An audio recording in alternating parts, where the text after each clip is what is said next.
Je suis Jérôme Choquette, je suis avocat de profession. J'ai été en politique provinciale au Québec de 1966 à 1976. J'ai occupé pendant ce temps-là principalement le poste de ministre de la Justice, où j'ai dirigé les destinées du ministère pendant 5 ans. Par la suite, j'ai été défait. J'ai laissé le Parti libéral. Je suis devenu maire de la ville d'Outremont pendant 8 ans.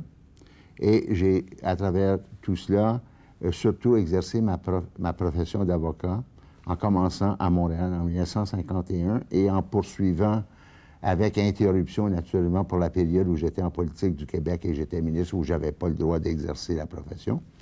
Et par la suite, quand j'étais maire, bien, je pouvais exercer à temps partiel. Je suis né à Montréal. Je suis de Québécois, pur laine, de souche, dirais-je, de la vallée du Richelieu. Parce que mes ancêtres étaient des personnes qui ont colonisé la vallée du Richelieu. Mon ancêtre paternel, Nicolas Choquette, est arrivé au Québec en 1660 comme un militaire. Il était d'Amiens, du nord de la France. Et quand il a été démobilisé, bien, il a pris une terre qu'il a défrichée là, à Belleuil, je pense, à Saint-Mathieu-de-Belleuil. Et ma lignée, la lignée de ma mère était aussi des cultivateurs de la région de Verchères. En réalité, ils ont essaimé dans ce pays du Richelieu qui est très, très beau, qui est très, très calme, qui est très inspirant, dirais-je, et qui est tellement typique du Québec. Et là, ils ont donné naissance à différentes générations, dont mon grand-père paternel, le docteur Ernest Choquette, qui est né d'un père et d'une mère analphabètes et qui lui-même est devenu médecin parce que ses parents tenaient beaucoup à l'éducation. Ils ont envoyé tous leurs enfants au séminaire de Saint-Hyacinthe. Et là, mon grand-père, par la suite, est devenu médecin, écrivain. Il a écrit aussi des pièces de théâtre. Il s'est consacré aux lettres. Il était assez bien connu dans son temps comme un auteur là, du terroir, qu'on appelait écrivant des romans du terroir. Il a aussi écrit sur la révolte de 1837 une pièce de théâtre qui s'appelle Les Ribauds. Et il était médecin et il participait à la politique. Naturellement, tous mes ancêtres étaient libéraux, ce qui explique peut-être que moi-même, je suis devenu libéral, probablement. Mon grand-père a été nommé conseiller législatif en 1910. Et là, il s'est adonné aux lettres, naturellement, vivant à Saint-Hilaire. Mon autre grand-père, Amédée Geoffrion, était le père de ma mère, était un avocat, né à Varennes ou à Verchères. Là, je ne suis pas trop fixé, mais il est devenu député de Verchères. Et avant ça, je pense qu'il avait été maire de Longueuil. Il a passé pas mal d'années en politique. Par la suite, il est devenu juge municipal à Montréal. Alors, quand j'étais jeune, j'ai été, en somme, élevé dans une atmosphère pas constamment politique. Je ne veux pas dire qu'on était sous pression et que c'était la seule préoccupation de mes familles, mais quand même, il y avait un côté chez nous qui donnait beaucoup d'importance à la politique. Puis les discussions autour de la table le dimanche midi étaient très, comment je peux dire, pleines de vie là, au point de vue de la confrontation des idées. Puis moi-même, je me suis éveillé à la politique, je dois dire en 35 ou 36, dans les années 1935 et 36, parce que j'étais né en 1928. Donc, en 1935-36, j'avais 7 ou 8 ans. Et là, il y avait une lutte à grande échelle au Québec entre le parti de Maurice Duplessis, l'Union nationale, et le Parti libéral. Depuis des temps immémoriaux, il dominait la politique québécoise. Alors, quand Duplessis, qui était un homme fougueux et énergique, a vu l'opportunité de s'emparer d'une partie du Parti libéral et de former ce qu'ils ont appelé l'Action libérale nationale et puis plus tard l'Union nationale, eh bien, ça a fait que les forces conservatrices, traditionnellement conservatrices, se sont remplumées avec l'Action libérale nationale et l'Union nationale a gagné l'élection de 1936. Alors moi, j'étais chez mon grand-père à Saint-Hilaire, on allait le voir le dimanche, puis j'écoutais les discours politiques, là, puis les hustings, ils étaient devant les perrons d'église, puis ils faisaient des grands discours le dimanche après-midi. Puis ça m'a captivé. Et j'ai pris tout de suite le goût de la politique à ce moment-là, puis j'ai dit, je ferai ça un jour. après avoir fait mon droit, parce que mon père était avocat, puis là, ça m'avait inspiré. J'avais été au palais de justice, j'avais vu comment les choses se passaient, puis j'avais beaucoup, beaucoup d'idées des procès. J'avais ça en moi. Mais je me disais, je n'irai pas en politique avant de m'être un peu affirmé, au moins comme avocat. Puis je voulais avoir 2 cordes à mon arc, parce qu'en politique, tout est tellement incertain, on ne sait jamais qu'est-ce qui peut nous arriver, ou les départs se produisent souvent, puis je ne voulais pas courir trop de risques inutiles. Et c'est comme ça que par la suite, je me suis tout à fait déterminé dans ma carrière. À peu près à l'âge de 7 ou 8 ans, je savais exactement ce que je voulais faire. Il est arrivé le temps de m'envoyer à l'école. Mes parents, à l'âge de 5 ans, m'ont envoyé chez les Frères du Sacré-Cœur à Notre-Dame-de-Grâce, où ils dirigeaient l'Académie Notre-Dame-de-Grâce. Je ne peux pas dire que j'ai beaucoup aimé cette expérience-là parce qu'ils étaient assez étroits d'esprit. Ils étaient extrêmement campagnards, et dans le sens que reculés au point de vue idée. Et disons que, malgré qu'ils faisaient un effort puis qu'ils nous ont rentré des choses élémentaires dans la tête, ce dont je leur suis reconnaissant, mais c'était pas une atmosphère très cultivée, loin de là. Et à un moment donné, on a annoncé à Montréal la fondation du Collège Stanislas, qui était une succursale du Collège Stanislas de Paris. Mes parents, qui étaient très francophiles, aimaient beaucoup la France, aimaient beaucoup les Français, trouvaient que, naturellement, le Québec se rattachait intimement à la France et qu'on avait besoin de la France pour s'avancer collectivement et culturellement au Québec. Alors, ils m'ont inscrit à Stanislas et je suis rentré à Stanislas en 1938, à l'âge de 10 ans, c'est-à-dire l'année de la fondation de Stanislas. Et j'ai beaucoup, beaucoup aimé mes études. On nous traitait pas comme comme chez les Frères du Sacré-Cœur, on nous traitait comme des messieurs. Chaque élève avait sa personnalité, puis chaque élève était respecté par les autorités du collège et les professeurs, les enseignants qui donnaient un excellent enseignement. Donc, j'ai fait du scoutisme beaucoup à ce moment-là. Je suis entré dans le mouvement scout. J'aimais beaucoup la vie de plein air. J'aimais le camping, j'aimais les escalades de montagne, j'aimais les routes. Et là, je suis rentré à l'équipe de Stanislas, à la troupe de Stanislas, qui s'appelait la troupe Guilmer. Et là, j'ai eu un assistant à la personne de Jacques Parizeau, qui était aussi de Stanislas. Et on s'est très bien entendu, d'ailleurs, à cette époque-là. Et puis, je suis par la suite allé au clan Saint-Jacques avec Louis Pronovo, Ambroise Lafortune, et tous des gens assez éclatants sur le plan de la jeunesse de cette époque-là, parce que, vous savez, le Québec, à ce moment-là, était quand même très clérical, très dominé par le clergé, très conservateur, avec peu d'ouverture sur le monde et sur la culture, sur la jeunesse et tout. Et puis tous ces éléments-là m'ont aidé beaucoup, je pense, à me développer et puis m'ont fait apprécier la vie. Et puis après mes études à Stanislas, où j'ai eu des excellents professeurs, entre autres le professeur Pierre Ricourt, qui est mort il n'y a pas tellement longtemps, et puis le père Pégère, professeur de philosophie, et l'abbé Lemaître, enfin d'autres professeurs que j'oublie pour le moment, et qui m'ont donné le goût de la lecture. Et puis ils m'ont donné même de la lecture en anglais, parce que j'ai découvert que du côté anglo-anglais, il y avait toute une littérature romanesque extraordinaire que, naturellement, on avait accès, parce qu'on avait juste à aller acheter des livres dans les grands magasins ou dans les bookstores. Alors j'ai développé les deux côtés à la fois. Et puis, par la suite, bien, je suis allé à l'Université McGill pour faire mon droit, pour perfectionner mon anglais, surtout. Et ce que j'ai fait là. Puis aussi, j'ai eu des professeurs formidables, dont Frank Scott, John Humphrey.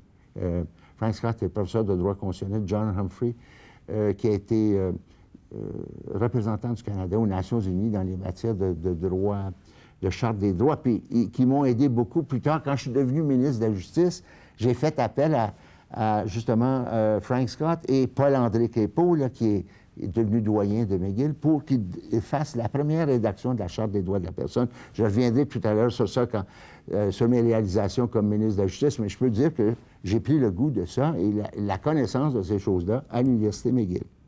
Et par la suite, je suis sorti de McGill à l'âge de 20 ans. C'était très jeune parce que le cours de droit était seulement de 3 ans à l'époque.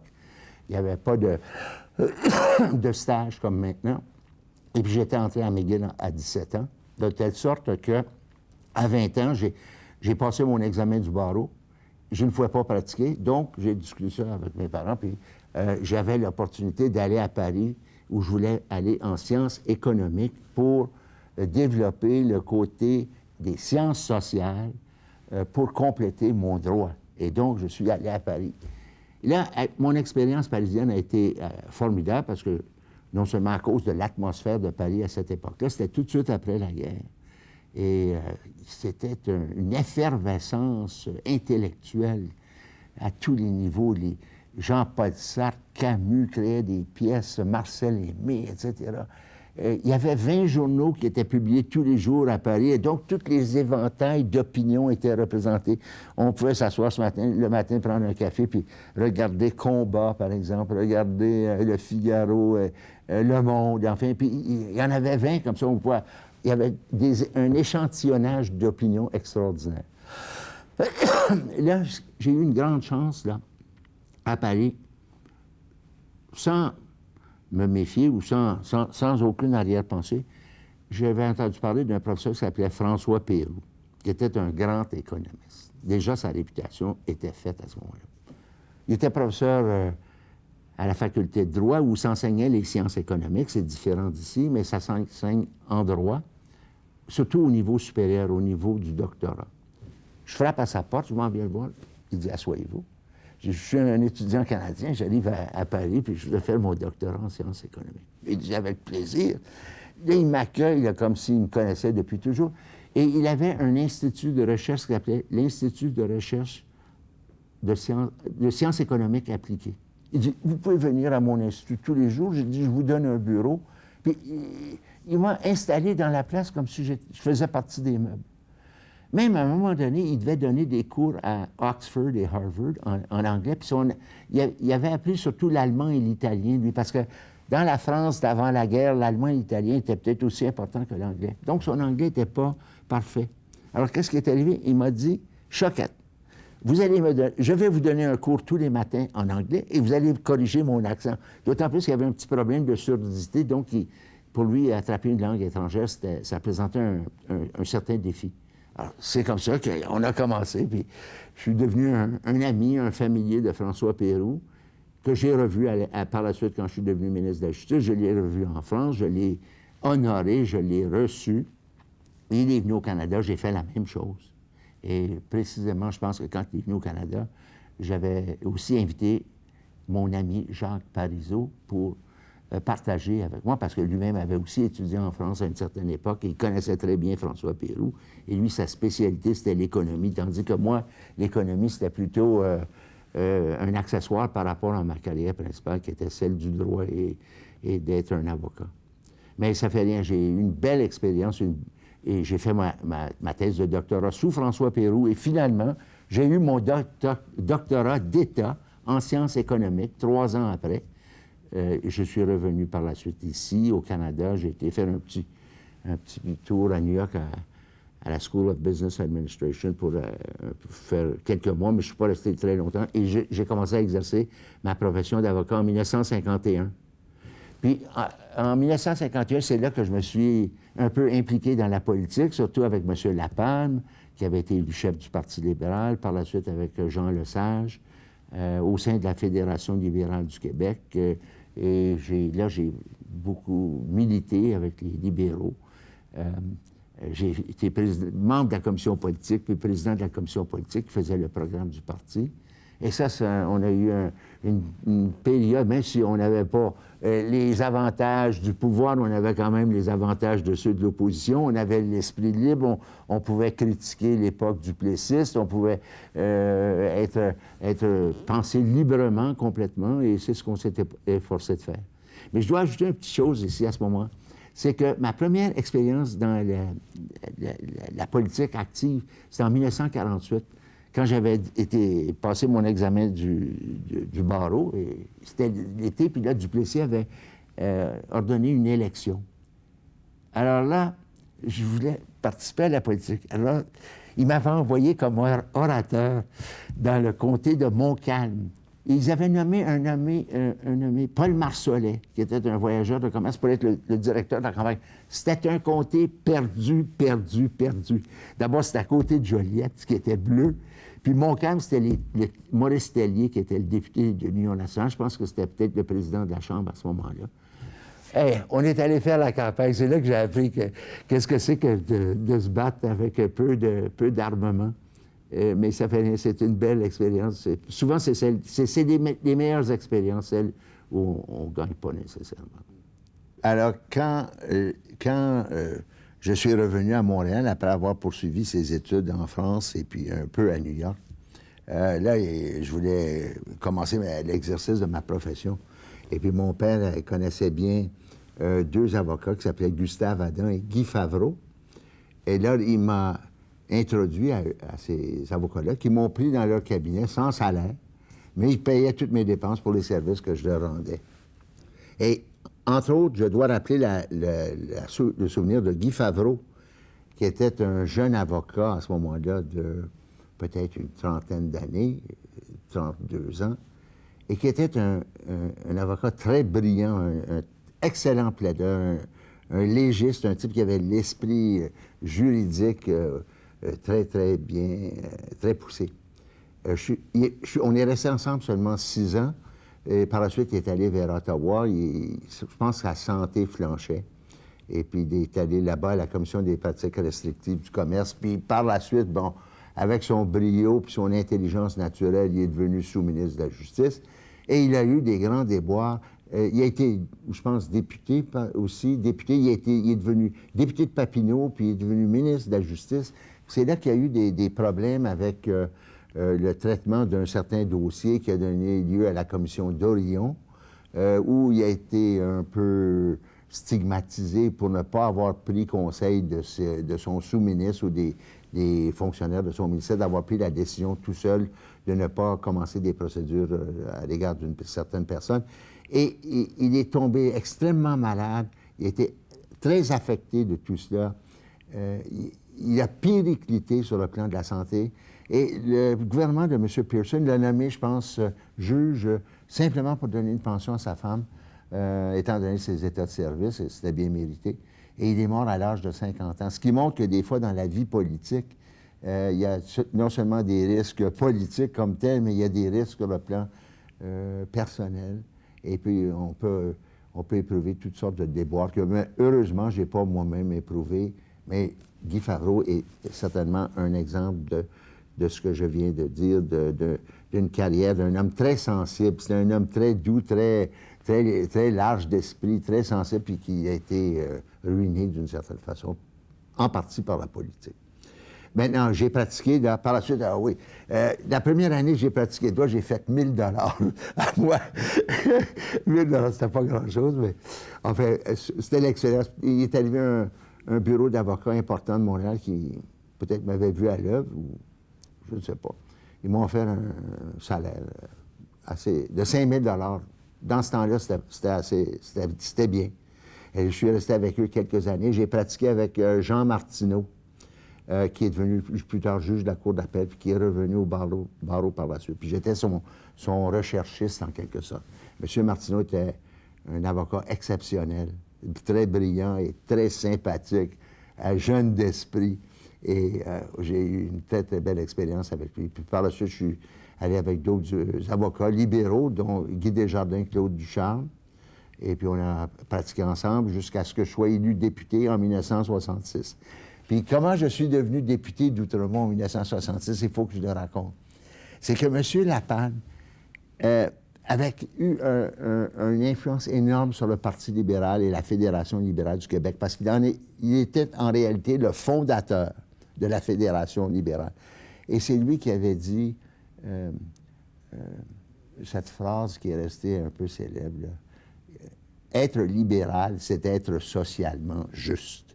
Alors, le Parti libéral, à ce moment-là, dans les années 50, au début, s'est orienté vers une politique sociale. Pas socialiste, pas socialisante, pas communiste, mais sociale avec des programmes, une grosse instance sur les programmes sociaux. Et ça datait de M. Lapalme. Et là, il y a eu toute une animation à l'intérieur du Parti libéral. On a parlé tout à l'heure de la commission politique à laquelle j'ai participé avec beaucoup d'autres, d'ailleurs, puis qu'on élaborait ces programmes sociaux. M. Lapalme, pour une raison de personnalité, ne passait pas la rampe politiquement. La télévision, qui était le média d'information, le médium d'information devenu prépondérant en ce moment-là, ne le favorisait pas. C'est vrai que c'était un excellent orateur. J'ai vu M. Lapalme faire des discours autant devant les militants du Parti libéral que des assemblées publiques. Et puis, c'était réellement un orateur assez puissant, sans une chaleur humaine très grande, mais un orateur puissant, un cerveau très bien situé. Toujours est-il que M. Lapalme a été obligé de laisser sa place à M. Lesage, par la force des circonstances, parce qu'on ne voyait pas que M. Lapalme pourrait battre Duplessis. Et c'est là que M. Lesage est venu d'Ottawa, il avait été ministre, puis il était un bel homme, comme on sait, et puis dynamique, souriant, puis là, il était prêt à prendre toute la direction du Parti libéral. Et M. Lapalme n'a pas résisté, il a peut-être remis. Mais dans ces choses-là, ça fait mal. M. Lapalme a dû être blessé énormément de comment les choses se déroulaient, parce qu'après avoir ensemencé, c'était l'autre qui récoltait. Il est devenu ministre de M. Lesage, il est ministre des Affaires culturelles. Il faut se rappeler de M. Lapalme qui aimait la compagnie d'André Malraux, et puis qui était... Puis il était aussi procureur général du Québec. Mais c'était pas un... Il avait été avocat, mais c'était pas un... Il avait plutôt passé son temps en politique. Il ne voyait pas rien de neuf à faire avec le ministère de la Justice. Je pensais que c'était comme le ministère de l'Éducation d'autrefois, ou un ministère où il n'y avait pas de réforme à apporter. C'était l'esprit du temps. Toujours est-il que quand il y a eu un froid entre M. Lesage et M. Lapalme qui a porté sur le budget du ministère des Affaires culturelles. M. Lapalme voulait un budget plus important. Puis là, Lesage avait dit non, parce que c'était lui qui décidait en définitive comme premier ministre. Là, M. Lapalme est venu chez lui à Outremont, puis là, il s'est retiré, puis il n'est pas allé à Québec pendant 1 an de temps. On aurait dit qu'il s'écartait lui-même de la vie politique, parce qu'il ne pouvait plus endurer l'atmosphère de Québec, peut-être sous l'administration ou la férule de M. Lesage.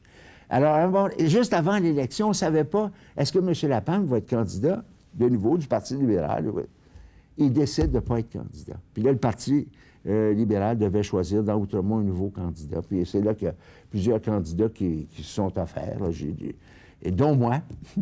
Dont moi. Puis là, l'association a dit « c'est Jérôme Choquette qu'on veut ». Puis c'est comme ça que je suis devenu député d'Outremont sans coup férir, peut-on dire. Sans convention, oui, sans conflit, parce qu'il fallait qu'il résolve le problème à la dernière minute. Mais j'ai été bien accepté. Il n'y a pas eu de problème. Et là, j'ai été élu pensant qu'on arriverait au pouvoir en 1966, parce qu'on pense toujours pouvoir quand on est jeune ou qu'on est en politique, je ne sais pas. C'est pas ce qui s'est passé. Le Parti libéral, avec Jean Lesage, que je pensais invincible, on a été battu par Daniel Johnson, qui avait fait une campagne à ras de terre dans les districts, non pas urbains, mais ruraux, environnants, et qui avait fait une campagne subtile et intelligente avec ses amis, dont un que je connais bien, Jean Loisel, et puis d'autres. Enfin, toujours est-il... Là, mais en fait, c'était un cadeau dissimulé qu'on me faisait, vu que je suis tombé dans l'opposition. Parce qu'on apprend beaucoup dans l'opposition, bien plus qu'au pouvoir. Un député, là, parce que j'aurais pas pu espérer être ministre en arrivant en 1966. J'aurais été un député ministériel. Tandis que si on est dans l'opposition, c'est là qu'on peut faire ses armes, apprendre la politique réellement. Et donc, de 1966 à 70, là, j'ai été député de l'opposition avec M. Lesage comme chef d'abord, et puis par la suite avec M. Bourassa, peu de temps, parce qu'il a déclenché l'élection aussitôt qu'il a été nommé chef du Parti libéral. Mais j'ai vu les meilleurs parlementaires à cette époque-là, comme Pierre Laporte, c'était un orateur extraordinaire à l'Assemblée nationale. Kierans, Paul Gérin-Lajoie, enfin, j'en oublie probablement beaucoup, mais qui discutait avec, de l'autre côté, M. Johnson, Daniel, le père des deux Johnson qu'on connaît, et Maurice Bellemare, puis les plus forts de l'Union nationale. Ça faisait des joutes oratoires des plus stimulantes et intéressantes, ce à quoi j'ai assisté de 66 à 70. D'accord. Je dois rappeler un souvenir qui n'est pas nécessairement agréable, mais qui figure dans les événements. C'est qu'après la défaite de M. Lesage en 66, alors qu'on s'est trouvé dans l'opposition et que l'Union nationale avait gagné l'élection, il y a beaucoup de gens dans le Parti libéral qui se sont retournés contre M. Lesage, qui l'ont blâmé personnellement de cette défaite-là, qui ont trouvé qu'il avait, en somme, pris le crachoir tout seul, puis qu'il n'avait pas laissé d'espace à ses chefs, à ses assistants principaux, René Lévesque, Paul Gérin-Lajoie, ainsi de suite, et ainsi de suite. Et là, il y a eu toute une crise à l'intérieur du Parti libéral, et même les contestataires de M. Lesage se réunissaient à un hôtel ici, là. Et puis, je ne sais pas qu'est-ce qu'ils traînent, mais ils étudiaient entre eux la possibilité de sortir de l'impasse, mais eux-mêmes auraient dû se rendre compte qu'on était pris pour 4 ans, veut pas. Il n'y avait pas grand-chose qu'on pouvait faire. Finalement, je ne dis pas qu'ils ont évincé M. Lesage, parce qu'ils ont trouvé M. Kierans pour être le représentant de cette espèce de contestation. Et puis Kierans, une fois qu'il a été élu président de la Fédération libérale du Québec, lui a oublié complètement l'affaire de Lesage, donc il a laissé tomber ceux qui l'avaient promu à cet endroit-là pour qu'il fasse des problèmes à M. Lesage. Quoi qu'il en soit, les problèmes de M. Lesage ont eu lieu, et puis finalement, ça a donné lieu à sa démission, qui a été obligé de donner alors qu'il y avait des intrigues qui s'agitaient de part et d'autre. Pendant ce temps-là, en 66, on était un groupe de jeunes qui avions été élus sous la bannière libérale. Il y avait certainement d'abord M. Bourassa, Robert Bourassa, qui était élu dans Mercier, Dr. Goldblum, Jean-Paul Lefebvre, Yves Michaud, qui fait encore parler de lui, le Robin des banques, et puis, je peux pas rappeler, François Aquin, qui avait été élu dans Gouin, je pense, et il y avait moi et puis d'autres. Je ne peux pas tous les nommer, ils ne me viennent pas tous à l'esprit. À un moment donné, pendant l'Expo de 67, quand le général de Gaulle est arrivé ici, là, comme un héros là, qui a tout fait le chemin du roi, et puis qui a été acclamé partout, puis qui est arrivé devant l'hôtel de ville, puis là, qu'il a dit cette phrase célèbre « Vive le Québec libre ». Alors là, ça a créé tout un remous, là, où est-ce qu'on se situait par rapport à cette phrase-là. Puis il y en a qui l'ont pris, la phrase, absolument à la lettre, comme François Aquin.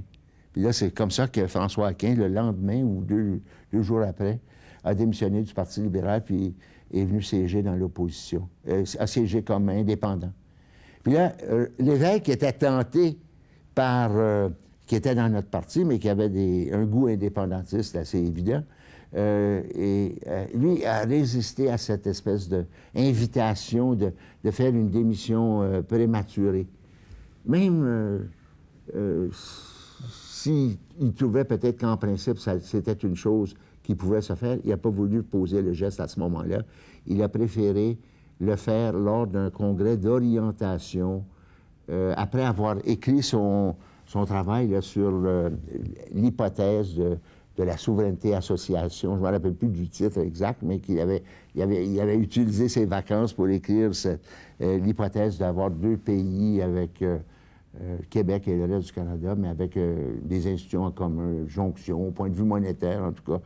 Et puis là, il a amené ça au Congrès libéral de Québec. Et puis là, ça a été défait, naturellement, par la majorité. Puis c'est là qu'il s'est retiré. Et puis là qu'ils ont fondé le mouvement Souveraineté Association.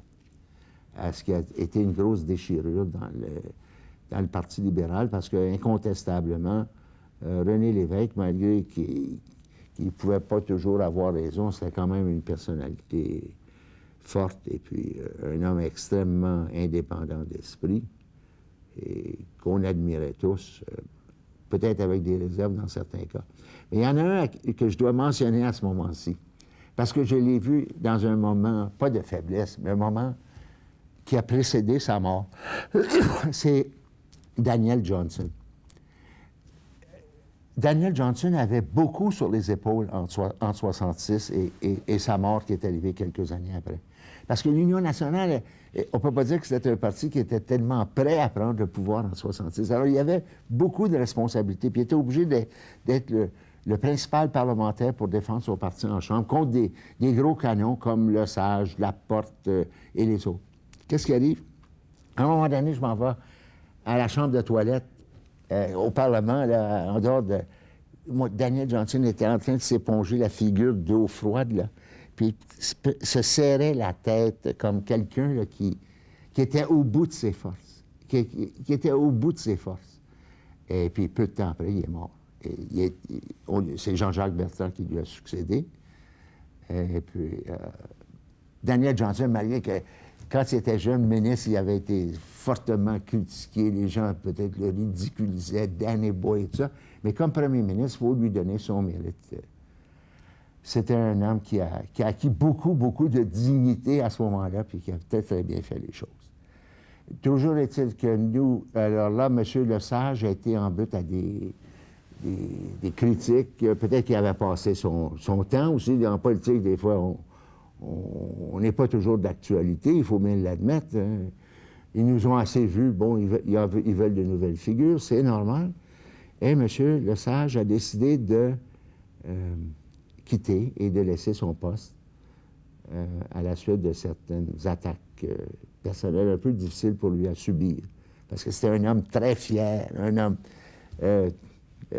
qui avait beaucoup, beaucoup de confiance en lui. Ça a tué sa confiance un peu. Puis, alors là, il a quitté. C'est là qu'il y a eu un congrès au leadership du parti.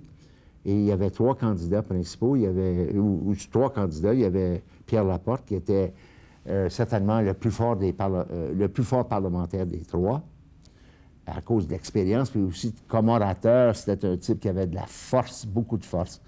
Il y avait Claude Wagner aussi, qui était ancien ministre de la Justice, qui représentait une certaine droite un peu justicière, peut-on dire, et puis qui allait chercher une partie de l'opinion.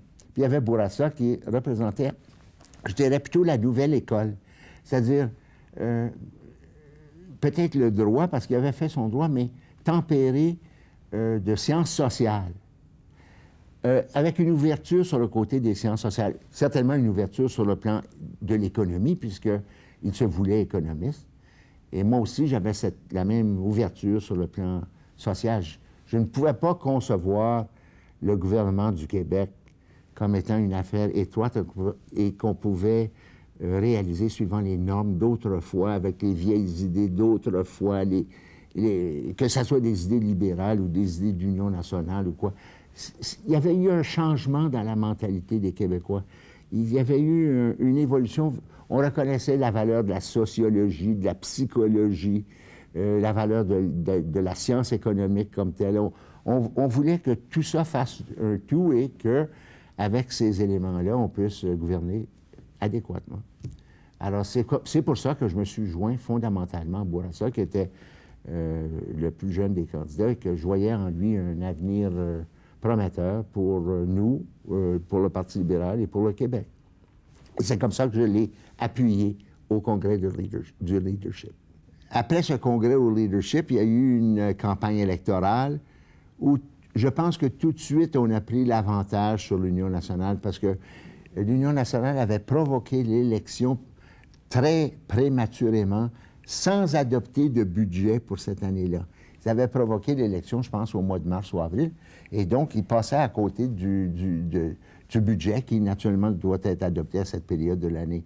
Ça avait l'air d'un parti qui voulait cacher un peu la situation financière du Québec. Et puis même, ils avaient publié un pseudo-budget, je pense avec Mario Beaulieu, à partir du Ritz-Carlton, une affaire qui était difficile de prendre au sérieux. Et puis Jean-Jacques Bertrand, c'était un homme épatant, charmant personnellement. Je n'ai pas un mot à dire contre lui, mais c'était pas nécessairement un grand leader politique, puis d'autant plus que lui-même avait hérité de la leadership de l'Union nationale après le décès de Daniel Johnson. Puis il y avait des divisions à l'intérieur de l'Union nationale. Il y avait Jean-Guy Cardinal, dont on se rappellera peut-être, qui avait été candidat contre Bertrand, puis ça avait fait des remous intérieurs. Alors on a eu un bel avantage sur le plan politique, parce que Bourassa, c'était une figure nouvelle, économiste, bon, et puis représentant un rajeunissement pour le Parti libéral, puis pour le Québec. Et donc, la campagne s'est, dans l'ensemble, bien déroulée, malgré qu'il y a eu l'affaire le coup de la Brinks. J'ai jamais compris ça, cette affaire de coup de la Brinks-là, mais il paraît que les voitures s'en allaient avec des cargaisons d'obligations venant du Trust Royal. S'en allaient vers Toronto. Enfin, quoi qu'il en soit, on a gagné l'élection, on est élu, et puis là, Bourassa fait son cabinet. Alors là, heureusement, je l'ai beaucoup apprécié, il m'a nommé ministre de la Justice, ce qui était le poste que je voulais réellement occuper. M.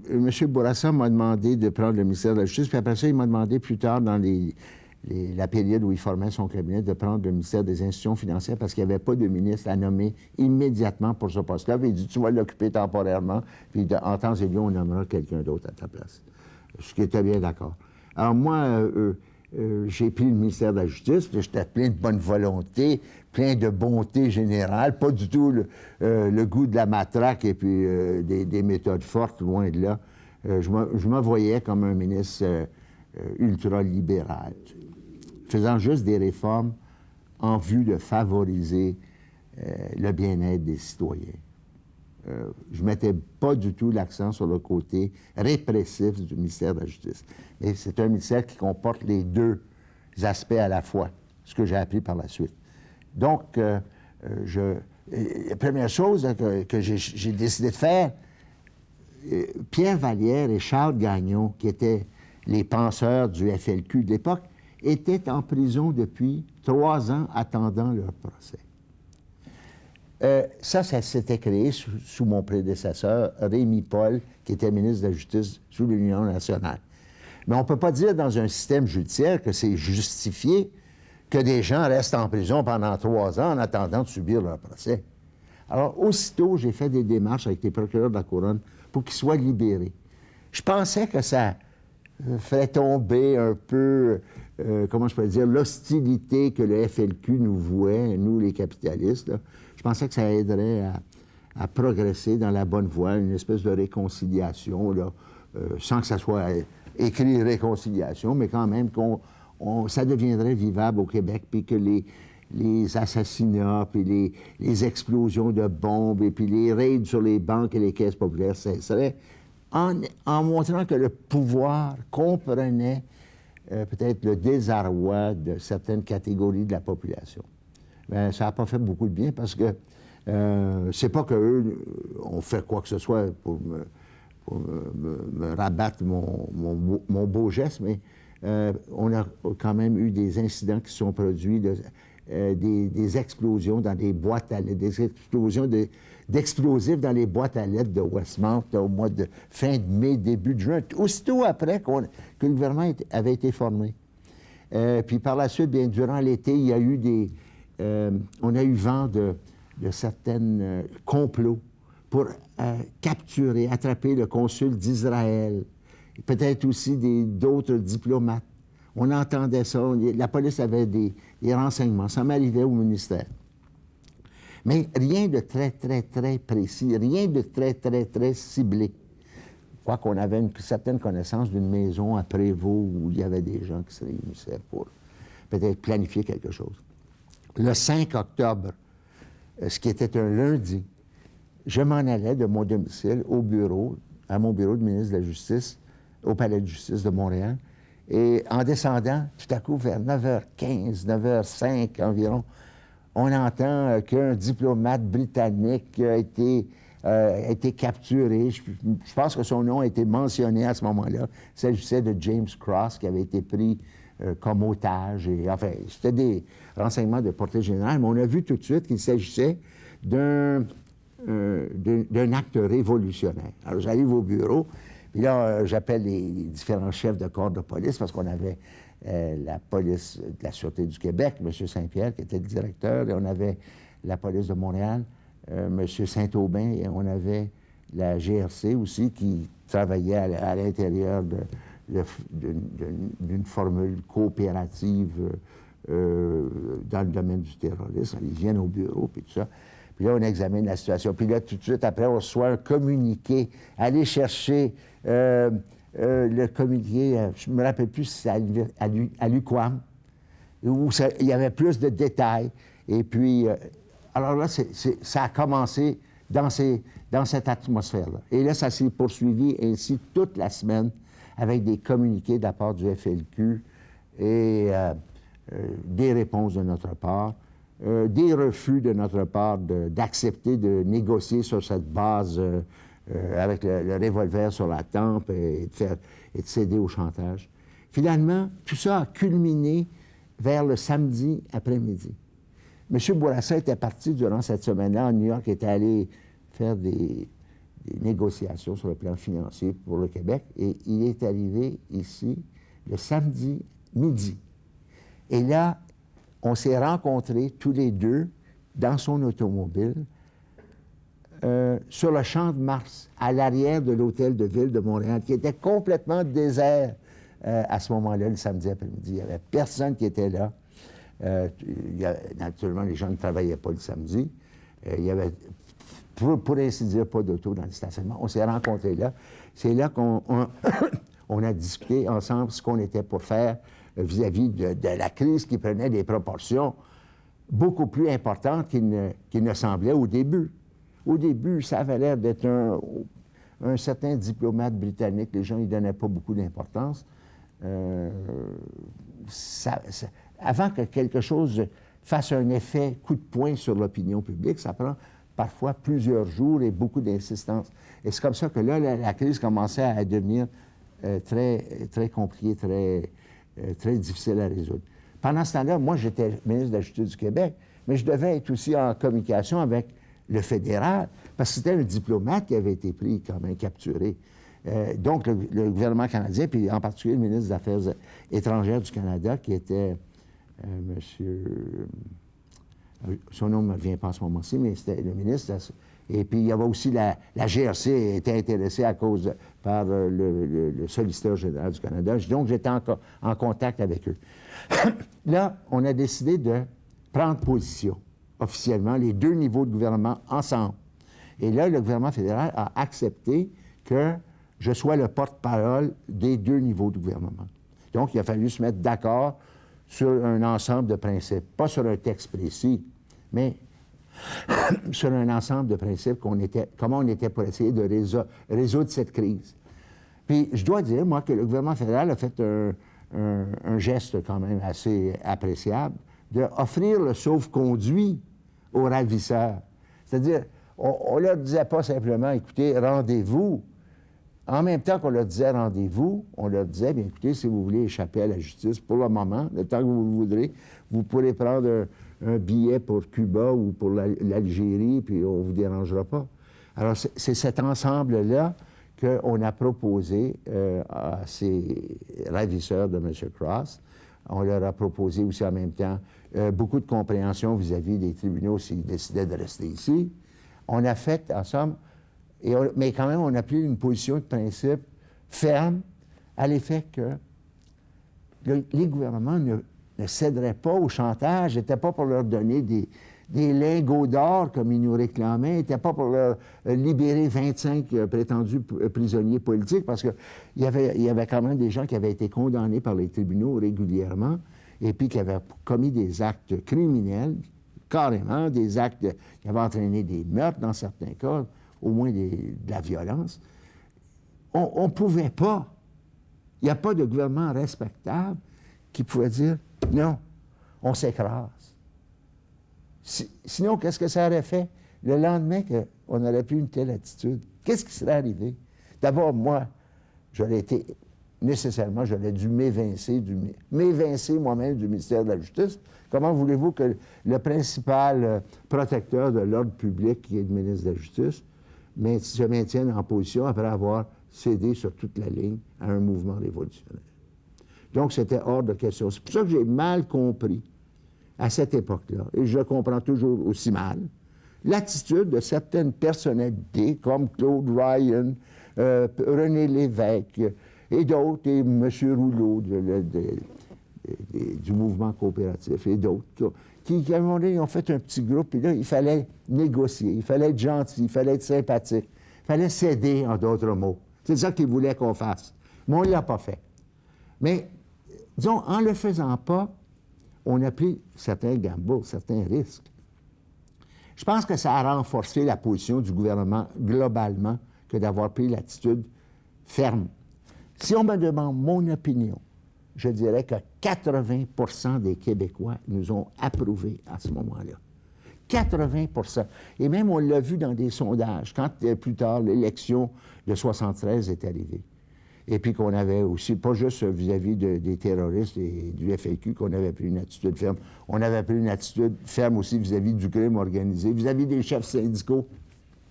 Les chefs syndicaux qui, pendant la grève des hôpitaux, avaient voulu faire en sorte que les travailleurs qui étaient sujets à un jugement, les obligeant à rester au travail, faire en sorte que ces gens-là débraient. Elle leur avait même conseillé publiquement de ne pas obéir au jugement de la Cour de Québec. Et puis là, qu'on est arrivé, puis que là, on a dit, écoutez, quand même, tu t'appelles Louis Laberge, Marcel Pépin ou Charbonneau. La loi est la même pour toi comme pour tout le monde. Et c'est pour ça qu'en 1973, on a gagné tellement fort. Sur le côté de l'administration de l'ordre public et de la justice, sans me vanter indûment, mais toujours en essayant d'être dans des proportions raisonnables, je dois dire que la population du Québec m'a suivi. Et ça a donné de la force à M. Bourassa et au Parti libéral. J'ai fait une certaine parenthèse là, sur différents développements qui sont passés par la suite au niveau du ministère de la Justice, mais je dois revenir au point de départ, c'est-à-dire ma rencontre avec M. Bourassa au Champ de Mars, mes discussions avec les ministres fédéraux sur la position à prendre pour les deux niveaux de gouvernement. Et j'ai tenté d'expliquer que, tout en étant assez ferme sur le plan des principes, qu'on ne cédait pas sur l'essentiel, c'est-à-dire la prétendue libération des prisonniers politiques, mais que quand même on offrait une porte de sortie honorable à ceux qui avaient attrapé M. Cross. Donc, je suis allé à Radio-Canada, puis là j'ai fait l'exposé au nom des deux niveaux de gouvernement, du mieux que je pouvais. Là, en revenant au bureau, mon bureau de l'ancien palais de justice, je m'en viens dans le couloir et un journaliste ou quelqu'un me dit « Monsieur Jacquette, vous avez la réponse à votre prise de position. Ils viennent d'attraper M. Laporte. » Oh! Ça, c'est un coup difficile à encaisser parce que je pensais peut-être que ça aurait un certain succès, ce que j'avais proposé, mais apparemment, ça avait eu pas nécessairement de succès, ça avait eu l'effet inverse que M. Laporte avait été pris comme otage à Saint-Lambert alors qu'il était sorti de son domicile puis qu'il s'amusait avec son fils ou son neveu, je ne me rappelle plus exactement. Et puis qu'il n'était même pas la première cible des terroristes, à ce qu'on a compris par la suite. C'était plutôt M. Côté, qui était un ministre fédéral, ministre des Postes, qui le visait, mais en s'en allant chez Côté, ils sont tombés sur la porte et ont décidé de le prendre et de s'en servir comme otage. Et là, on a eu le suspense là, qui a duré toute la semaine, encore une fois, avec des consultations entre nous. Qu'est-ce qu'on devait faire? Est-ce qu'on devait, encore une fois, céder? Là, ça devenait plus pressant dans l'esprit de certains qu'on cède que quand c'était M. Cross. Parce que là, c'était un des nôtres, c'était un collègue du cabinet du ministère. Mais je dois dire que mes confrères du ministère, là, au début, ils ne voyaient peut-être pas on devait prendre une position de principe. Il y en a quelques-uns qui sont arrivés, là, qui n'étaient pas dans le bain encore, et puis ils avaient l'impression qu'on pouvait céder, qu'on pouvait donner au FLQ ce qu'ils demandaient. Mais quand on se réunissait et qu'on parlait, là, puis qu'on regardait chaque élément du problème, les conséquences de céder par rapport au risque qu'on courait, la totalité des ministres s'est ralliée à ce point de vue-là, finalement. Et même M. Bourassa aussi, sûrement aussi, malgré que lui-même, c'était pas un homme, c'était pas un homme dur. Si M. Bourassa, il y en a qui lui ont reproché d'être flexible, d'être le roseau qui plie dans le vent. C'est vrai qu'il avait toutes ces qualités d'être capable de résister à la tempête de cette façon-là. C'était pas nécessairement un homme fort. Alors lui, cette recette-là, cette manière de traiter la crise, c'était pas nécessairement suivant son tempérament. Il l'a bien accepté parce que intellectuellement et puis cérébralement, c'est un homme qui était froid puis qui était capable d'analyser une situation correctement. Mais finalement, il est obligé de se résigner à ça, même s'il a fait un petit mouvement là, en tendant une petite perche là, lors d'une émission de radio où il avait cherché à faire un certain rapprochement par la négociation entre Robert Lemieux puis Robert Demers, puis un échec prévisible. Moi, j'avais prévu. D'ailleurs, je disais rien dans ce temps-là parce que je me disais, ça peut pas réussir. Sur quoi ils vont négocier? Ils ont négocié sur exactement rien. Ils se sont bien rendus compte au bout d'à peu près 48 heures qu'il n'y avait pas de progrès à faire de ce côté-là. Mais là, pendant ce temps-là, on ignorait ce que les cimards et autres, là, les Roses faisaient avec M. Laporte. On ne savait rien de ça. On ne connaissait pas où il était. Si on l'avait su, il est sûr et certain que la police aurait été là dans la minute qui suit. Et c'est pour ça que toutes les affaires de Vallière, qui a tout inventé un scénario à l'effet que c'était le pouvoir qui voulait que Laporte soit assassiné, c'est une interprétation absolument loufoque et grotesque, impossible à soutenir dans aucun pays civilisé, puis au Québec en particulier. Et c'est pour ça aussi que Francis Simard, qui a écrit un livre, il dit « On l'a assassiné. On l'a fait. » Il ne joue pas avec ça. Il y a la rectitude d'esprit de dire on avait une idéologie, on avait des principes qui nous menaient jusqu'à des actions violentes. On l'a fait. J'admire ça plus que quelqu'un qui raconte des histoires autour ou qui cherche à se donner des faux fuyants devant ce qu'ils ont fait comme geste. Toujours est-il que, bon, naturellement, aussi, vous savez qu'au mois de décembre, je pense que c'était le 4 décembre, on a retrouvé M. Cross avec ses réviseurs, qui, eux, ont décidé de prendre l'avion pour Cuba. Et ils ont laissé Cross indemne, naturellement. Ça a été une phase importante du développement des faits. Et il y a aussi, la dernière, ça a été la capture des Roses et de Francis Simard et les autres à Saint-Luc, là, réduits dans une cave qu'ils avaient creusée. Et puis là, c'était la fin de la crise d'octobre, mais naturellement, il y a eu les 450 arrestations en chemin qui m'ont été imputées et sur laquelle je m'expliquerai dans un prochain moment. Donc, pour donner une image complète de ce qu'on a vécu dans cette période, là, je dois maintenant aborder la question des mesures de guerre et dans quelles conditions elles ont été adoptées et comment elles ont été exécutées. Bon. Donc, après la prise de M. Laporte,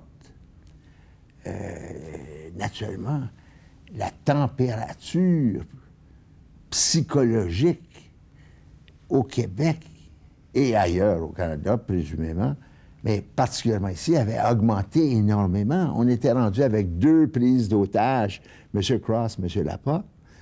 Dans un cas, certainement un homme important, un diplomate britannique, puis dans l'autre cas, le le concurrent de M. Laporte, de M. Bourassa à la Convention, puis un ministre de premier ordre.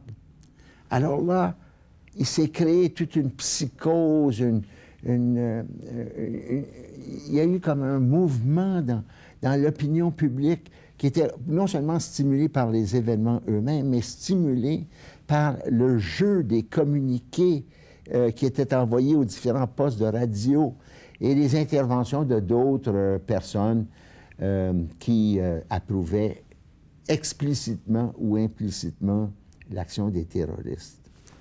Et puis, il y a eu des assemblées assez houleuses, entre autres au Centre Paul Sauvé, si je me rappelle bien, à l'Université de Montréal, où il y avait des sympathisants du FLQ qui, devant l'espèce de paralysie qui atteignait les forces de l'ordre, en profitaient pour montrer une énergie débordante et une approbation presque sans réserve de ce qu'avaient fait les terroristes.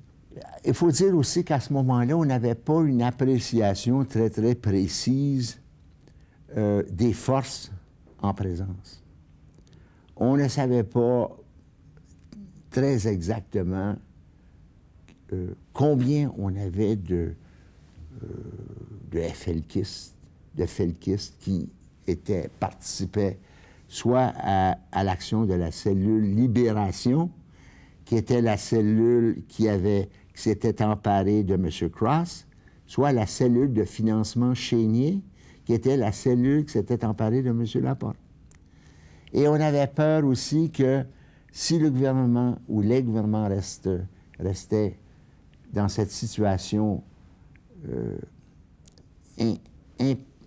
comment pourrais-je dire, cette situation neutre, que ça serait une espèce d'encouragement à ce que beaucoup d'autres versent dans le terrorisme. En d'autres mots, non seulement appuient verbalement ce qui s'était fait, mais eux-mêmes passent à l'action.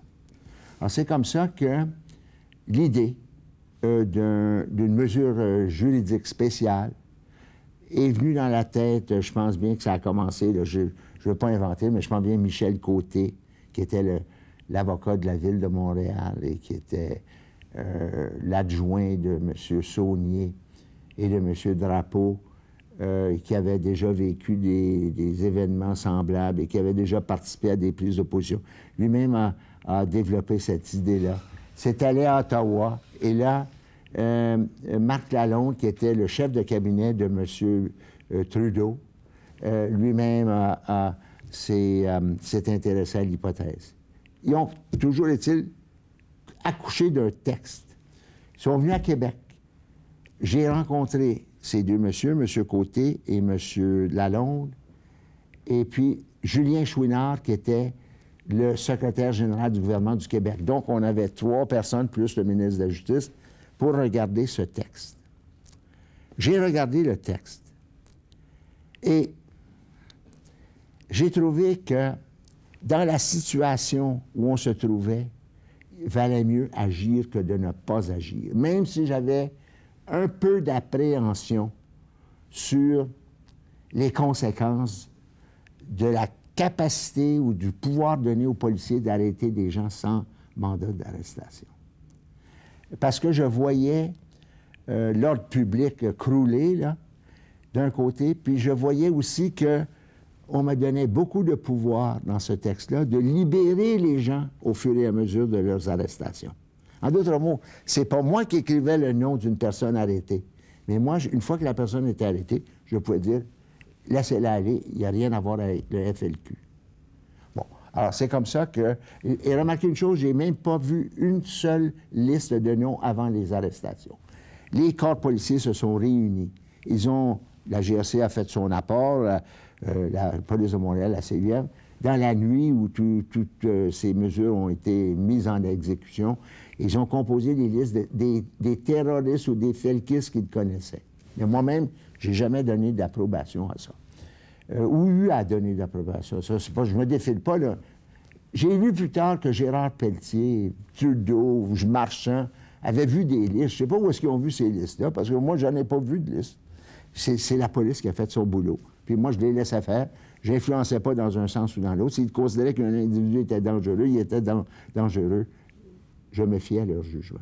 Mais qu'est-ce qui est arrivé? Ils ont fait, en une nuit ou 2 nuits, on a fait à peu près 400 arrestations. Et là, j'en ai libéré beaucoup rapidement. Il n'y en a pas beaucoup qui l'ont traîné en prison trop longtemps. Parce que c'était moi qui avais le pouvoir, finalement, de laisser aller les gens. Même il y a des gens qui m'ont téléphoné, de mes voisins, un tel, puis ils sont intervenus. J'étais accessible.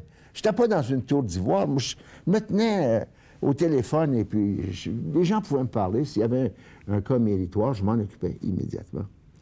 Et c'est pour ça qu'il n'y a pas eu trop de dégâts, excepté qu'il y a eu des gens à qui ça a donné une figure dans l'histoire. Ça a meublé leur historique personnel d'avoir été arrêtés à l'occasion des mesures de guerre. Peut-être qu'il y en aura d'autres qui auraient aimé ça, puis qui ne l'ont pas été, mais je dis ça avec un certain sens de l'humour pour montrer qu'ils n'ont pas souffert tant que ça. Et puis même s'ils ont été victimes d'une collision historique, disons que il n'y a personne qui a perdu la vie au cours de ça. On les a traités le plus correctement possible. On leur a permis de sortir de prison le plus vite possible. Et là, ce que j'ai fait, par exemple, j'ai dit à M. Saint-Pierre. M. Saint-Pierre était devenu le commandant général de toutes les forces policières du Québec. J'ai dit, M. Saint-Pierre, je ne veux plus une seule arrestation sans mon autorisation personnelle. J'ai dépassé la loi, que ça, ou le règlement. Parce que n'importe quel agent de la paix peut aller arrêter une personne s'il considérait que c'était un FLQ. Mais moi, j'ai dit, j'en veux plus de ça. Vous me demandez la permission personnellement si vous voulez arrêter quelqu'un. Il m'a envoyé une liste. J'ai regardé ça, il y avait à peu près 75 noms. J'ai vu le nom d'un avocat que je connaissais bien. Je vais le nommer parce qu'après tout, il n'y a rien de déshonorant. C'était un très bon membre du barreau, Gaëtan Robert. Alors là, j'ai dit, si toute votre liste est comme ça, vous n'en arrêtez pas un, vous la scrapez complètement, la liste. Et il n'y a plus jamais eu une arrestation en vertu de ces mesures-là. Alors, c'est ce que j'avais à expliquer sur comment les mesures sont arrivées, comment ils ont été approuvés, comment ils ont été adoptés, comment ils ont été exécutés. C'est dans ces conditions-là. Mais naturellement, en politique, quand des fois, des mesures exceptionnelles, il faut toujours faire beaucoup attention à ça. Quand on sort du droit général tel qu'il prévaut, c'est très dangereux. C'est dangereux. Donc, au milieu de la semaine, pendant laquelle M. Laporte avait été pris en otage, on a décidé de prendre une mesure pour venir aider les forces policières qui faisaient des enquêtes partout, qui recevaient des dénonciations de citoyens qui voyaient quelque chose de louche à côté de chez eux. Je pense qu'il y a eu 6000 dénonciations à la police. Les policiers n'en pouvaient plus. Donc, on a décidé d'avoir recours à un article de la loi sur la défense nationale qui permet aux autorités civiles de faire appel à l'armée dans les cas de problèmes sociaux et de catastrophes physiques. Et c'est comme ça que moi, j'ai signé la lettre en demandant que l'armée vienne à Montréal, et en particulier, et peut-être ailleurs aussi, pour donner une certaine sécurité aux gens, en même temps remplacer des policiers qui autrement étaient pris dans des enquêtes. C'est comme ça que l'armée est arrivée ici, mais ça a été considéré comme la suggestion d'un État qui se soumettait à l'État fédéral ou l'État central par certains, mais c'était parce que ça faisait partie des moyens juridiques, légaux, légitimes existants à notre disposition que de faire appel à l'armée. Puis c'est pour ça que j'ai été assez surpris quand M. Bouchard lui-même a fait appel à l'armée plus tard, à l'occasion de la tempête sur le Verglas. Personne ne lui a fait des reproches à ce moment-là. Et maintenant, M. Laporte, quand on a appris sa mort, j'étais au Reine-Élisabeth. Je reçois un téléphone. Naturellement, j'étais bien informé très rapidement de tout ce qui se passait. On dit, on pense qu'on a trouvé le corps de M. Laporte dans une automobile à proximité de l'aéroport de Saint-Hubert. un journaliste là, qui avait parlé de lui, c'est Michel Saint-Louis là, qui avait eu ce renseignement-là, puis qui s'était rendu sur place. Puis là, avec la Sûreté du Québec, ils avaient ouvert le coffre et puis ils avaient découvert le corps de M. Laporte. Et pendant que j'étais au Reine-Élisabeth aussi, il y avait aussi la famille Laporte, Madame Laporte et c'est les frères de M. Laporte et tous les neveux, les enfants, qui étaient là aussi, réunis en groupe. Et puis, M. Bourassa, qui était à Sorel, s'en venait et il a appris la mort de M. Laporte. Alors là, il ne pouvait pas venir immédiatement. Il m'a téléphoné. Il m'a dit, veux-tu aller offrir les condoléances du gouvernement à la famille Laporte? Ça, je pense que c'est à peu près la tâche la plus lourde que j'ai jamais accomplie dans ma vie. Je parle psychologiquement, là, que d'aller dire à Mme Laporte, là, votre mari est mort, puis bon, on vous offre les condoléances du gouvernement. Réellement, c'est un événement que j'aimerais pas revivre de nouveau. Et puis, par la suite, il y a eu ces funérailles. Rappelez-vous aussi qu'on a dit que certains ont allégué, ce qui était faux, qu'il avait été torturé parce qu'il y avait des coupures au bras.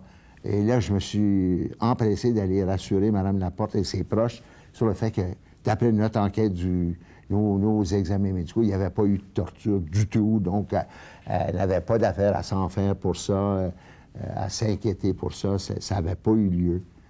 Et on a eu les funérailles, et ainsi de suite. Puis là, la vie a repris son cours jusqu'à un certain point, là, tant qu'on n'a pas retrouvé les ravisseurs des deux cellules plus tard, là, dans le cours du mois de décembre, et puis à la fin du mois de décembre. Parce que la dernière qui a été retrouvée, c'est la cellule Chénier, avec les Roses et Simard et Lortie, je pense, qui a été pris vers le 27 décembre, entre Noël et le jour de l'an. Puis moi, je me rappelle, j'étais chez ma mère, parce que ça faisait partie des fêtes de Noël, j'ai reçu un téléphone de Jacques Ducrot, qui était un sous-ministre de la Justice. Et il dit, on les a. Il dit, qu'est-ce qu'on fait? Bien, j'ai dit... Il dit, ils veulent négocier. Alors, ils voulaient avoir un docteur... je ne me rappelle plus des noms. 2 médecins, ils voulaient avoir le docteur... enfin, j'oublie les noms pour les représenter. J'ai dit, bien, accomplissons les formalités, mais j'ai dit pas de violence parce qu'on a eu assez de sang qui a coulé comme ça. On n'était pas pour les tuer comme des chiens. Et c'est que ça s'est terminé comme ça. Okay. Naturellement, la mort de M. Laporte a amené une prise de conscience à beaucoup de points de vue. Et entre autres, au point de vue d'un vide dans notre législation qui était celui qu'une personne s'en allant sur la rue, innocemment, à un moment donné, se fait agresser ou se fait tirer par une personne et subit des blessures. Et il n'y avait rien pour permettre d'indemniser les victimes d'actes criminels. Alors, justement, c'est la première mesure que j'ai proposée pour le gouvernement pour venir en aide à ceux qui étaient les victimes innocentes de crimes, comme M. Laporte avait été la victime innocente d'un crime. Et c'est comme ça que cette législation a été passée en force de loi dans les jours qui ont suivi sa mort. Mais j'avais toujours des idées de réforme de la justice, parce que pour moi, le système judiciaire, c'était pas une affaire déterminée en tout point, d'avance et impossible à changer. Je voyais des améliorations apportées au système judiciaire parce que j'avais été avocat quand même pendant à peu près 15 ou 20 ans. J'avais été devant les tribunaux, puis j'avais eu une grosse expérience dans les procès par jury civil, puis j'avais beaucoup d'expérience et je connaissais bien le fonctionnement des tribunaux. Ce qui est arrivé, c'est que je voyais que, par exemple, pour les petites causes, là, les clients ne pouvaient pas aller en justice parce que ça coûtait trop cher d'avocat. Alors, c'est comme ça que je me suis renseigné sur comment ça se passait aux États-Unis. J'ai même été à Los Angeles voir la cour municipale, comment elle fonctionnait là-bas, pour créer qu'on appelle la juridiction des petites créances, c'est-à-dire qui permet aux citoyens de se rendre en justice pour des des causes, je pense, dans le temps, c'était 1 000 $, maintenant, c'est 3 000 $, et sans avocat, et là, de débattre la chose devant le juge, là, qui agit comme un arbitre et qui essaie de rendre un jugement qui est conforme autant au droit qu'à l'équité. Puis là, c'est là que j'ai apporté ça, cette chose des petites créances auxquelles personne avait demandé ici au Québec. Les gens ne savaient même pas que ça pouvait se faire. Alors, je l'ai créé. Puis aussi, l'aide juridique, je voyais jusqu'à quel point il y avait tellement il y avait beaucoup de cas de gens qui se présentaient devant les tribunaux criminels sans avocat, parce qu'il n'y avait pas les moyens de payer d'avocat. Alors, et puis aussi, dans les causes civiles, ils n'avaient pas les moyens d'engager d'avocats. Alors là, on s'est réunis au ministère de la Justice, puis on a débattu du problème. Comment on était pour structurer cette aide juridique-là? Parce qu'il y avait une chose qui était importante. Il fallait donner, d'après moi, le libre choix au citoyen de son avocat. Pas lui imposer un avocat. Si on avait eu juste des cliniques juridiques, ça allait représenter l'imposition d'un avocat au client. On voulait lui donner l'accès à des avocats de la pratique privée qui prendraient les causes suivant un tarif prédéterminé. Et moi, j'avais lu que, généralement parlant, il y a 30 % de la population qui connaît un avocat ou qui veut un avocat particulier. Puis il y en a 70 % qui n'en veut pas, ne le requiert pas, n'en a pas besoin. Alors, c'est comme ça qu'on a créé des cliniques, mais avec option d'aller aux avocats de la pratique privée. En se disant, il y en a 70 % qui vont probablement rester avec les avocats permanents de l'aide juridique, puis il y en a un autre 30 % chez qui ça va représenter un réconfort beaucoup plus grand que de pouvoir aller choisir leur propre avocat dans la pratique privée. Puis j'ai pris le risque sur cet élément, sur cet aspect statistique, puis ça s'est révélé précisément ce qui s'est passé dans la réalité. Les gens, à 70 % sont allés dans les cliniques, puis à 30 % dans la pratique privée. Puis il y a plusieurs personnes que je dois mentionner qui m'ont aidé dans l'écriture de la loi de l'aide juridique. Il y a le juge Gérald Bossé, là, que j'ai eu le plaisir de nommer juge parce que c'est lui qui a rédigé la loi. Et puis un nommé Bob Cooper, qui est devenu producteur à Hollywood, qui a travaillé avec moi dans ce domaine-là. Et on a apporté... Même la loi québécoise était considérée comme la plus avant-gardiste du Canada au point de vue de l'aide juridique. Aussi, en même temps, j'ai travaillé sur des livres blancs sur la police et la sécurité des citoyens pour réorganiser les forces policières à la suite de tout ce qu'on avait vécu au point de vue du terrorisme, au point de vue du crime organisé. Ça a été le livre de base pour la réorganisation de la police. Mais remarquez, ça fait 25 ans que ça s'est passé, ça. Et puis, vous avez vu l'enquête Poitras récemment, ça a plutôt déculotté les policiers de la Sûreté du Québec. Ça a montré jusqu'à quel point une institution peut péricliter s'il n'y a pas des gens qui sont forts au sommet puis qui dictent une ligne de conduite puis qui laissent commettre des abus de pouvoir, là, comme on a vu, là. En tout cas, quoi qu'il en soit, j'ai fait aussi un livre blanc avec les autorités du ministère de la Justice, mon sous-ministre Robert Normand en particulier, là, et qui est maintenant le président-directeur de Radio-Québec, la justice contemporaine. On a tout fait ça. Après ça, on s'est lancé dans la Charte des droits et libertés de la personne où on a fait 25 versions. M. Jacobi est le dernier rédacteur de la Charte. C'est lui qui a mis le point final. L'ombudsman, qui était à ce moment-là au service de législation du ministère de la Justice. Mais le premier projet avait été fait par Frank Scott et Paul-André Crépeau, qui était mon ancien professeur puis mon ancien collègue à l'Université McGill.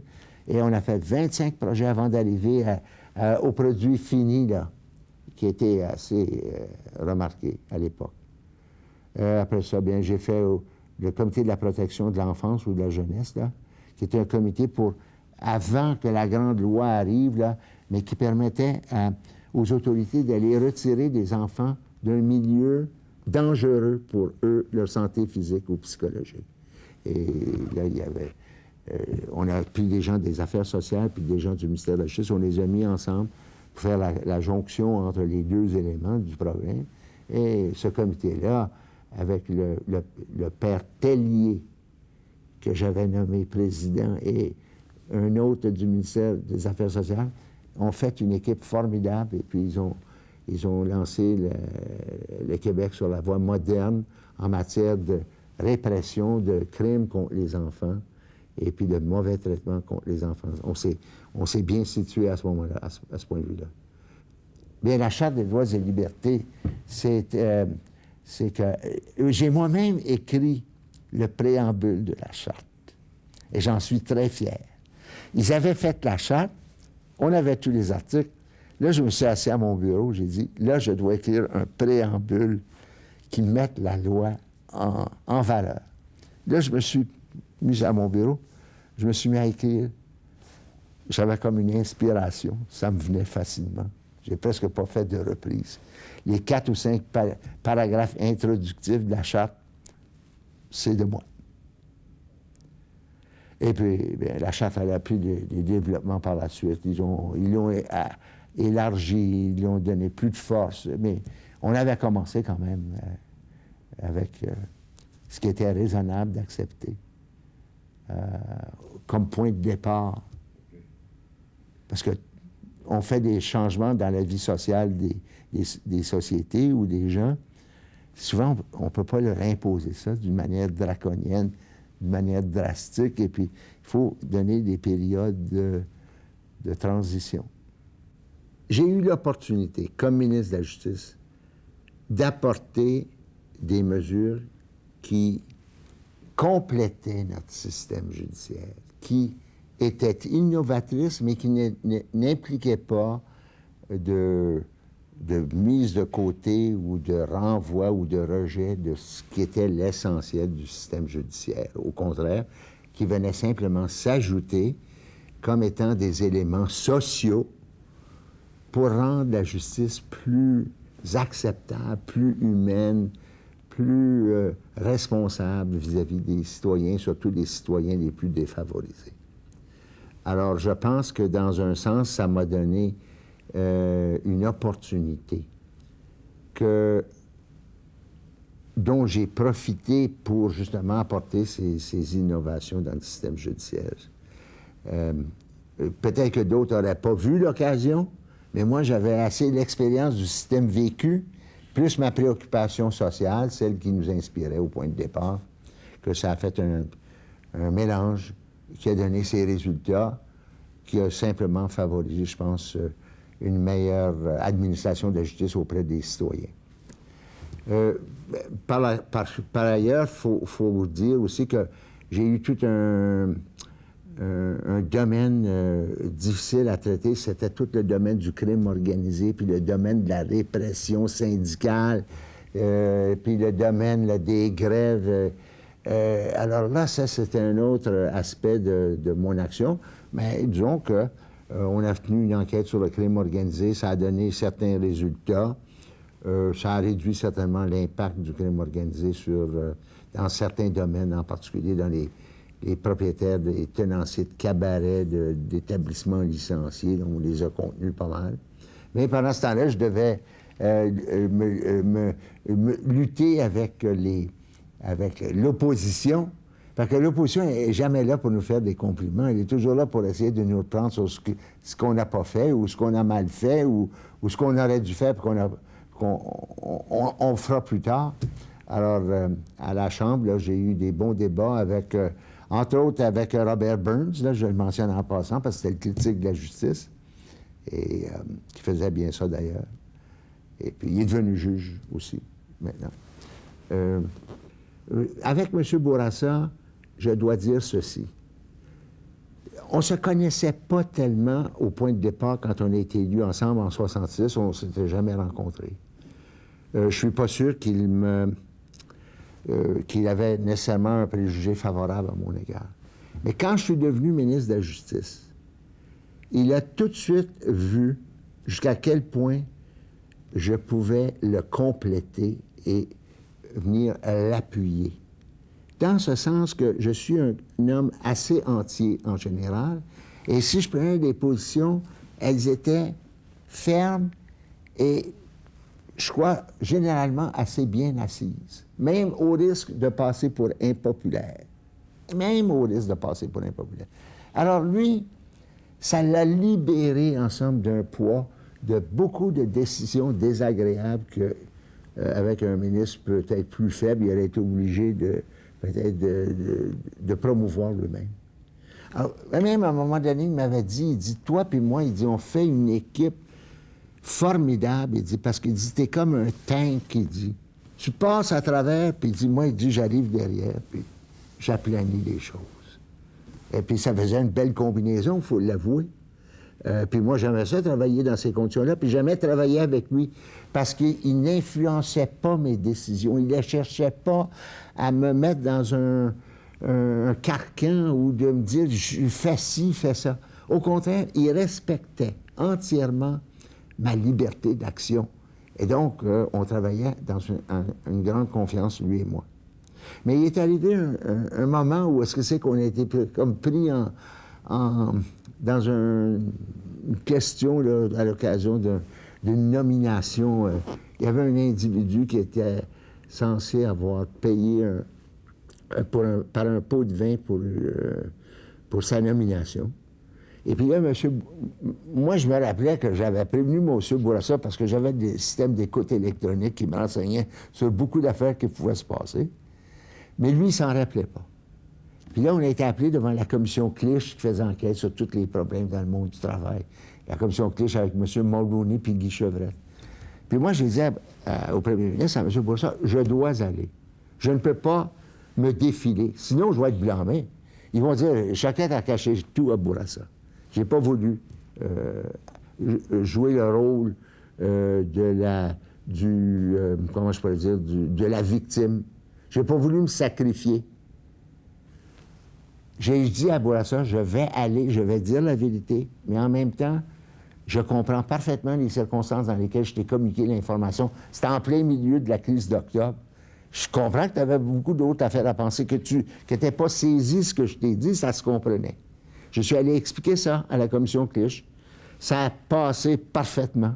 M. Bourassa n'était plus dans l'eau chaude du tout, puis moi, je n'avais pas menti. Alors, c'était comme ça devait être, d'ailleurs. C'était pas une invention que je faisais.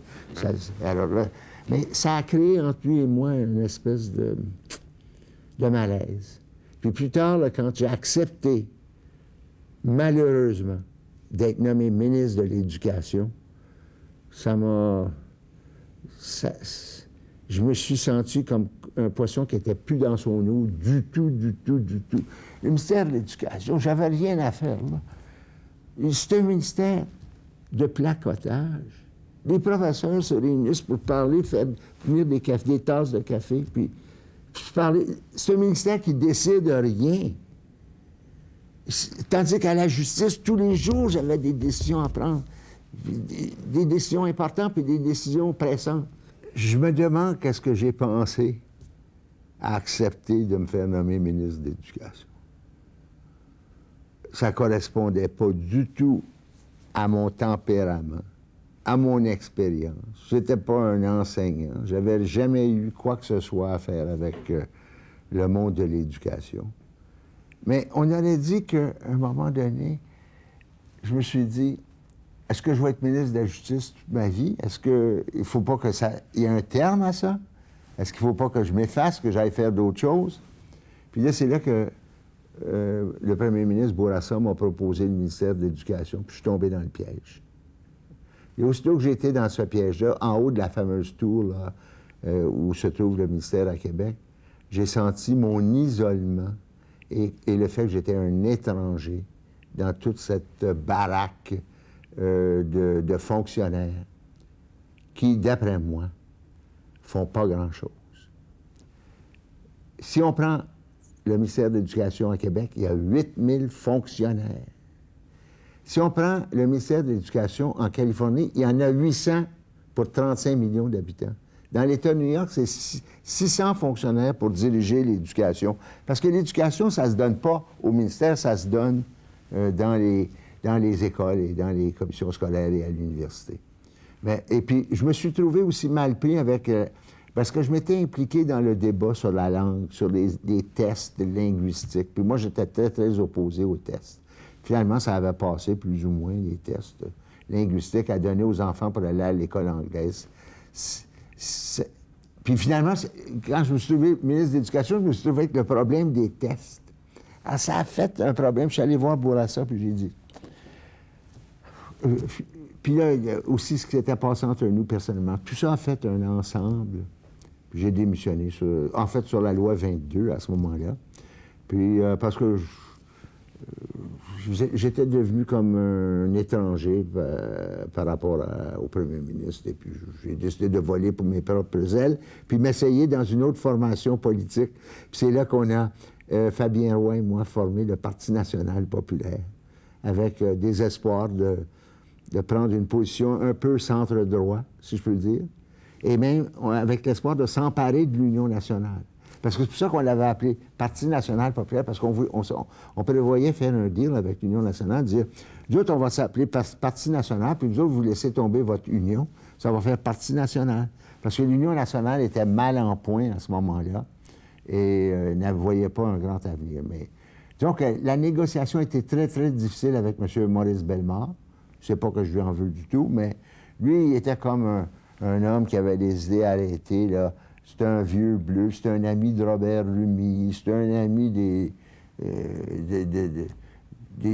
anciens là, de l'Union nationale. Puis là, lui, de sortir de ce contexte-là, il ne s'est pas senti la vision, la volonté de dire, bien, on va se remettre à la mode, on va repartir sur un point de vue nouveau en faisant une espèce d'alliance avec Fabien et moi. C'est comme ça que finalement, ça a été raté. Puis là, on était allé à l'élection, mais les jeux étaient faits d'avance, on était battus. Ce que j'ai accepté. Alors, par la suite, qu'est-ce qu'il reste de ma vie politique? Je me suis présenté à une convention à Outremont contre Fortier, contre le docteur, pas le docteur, mais l'ingénieur Fortier, Pierre Fortier.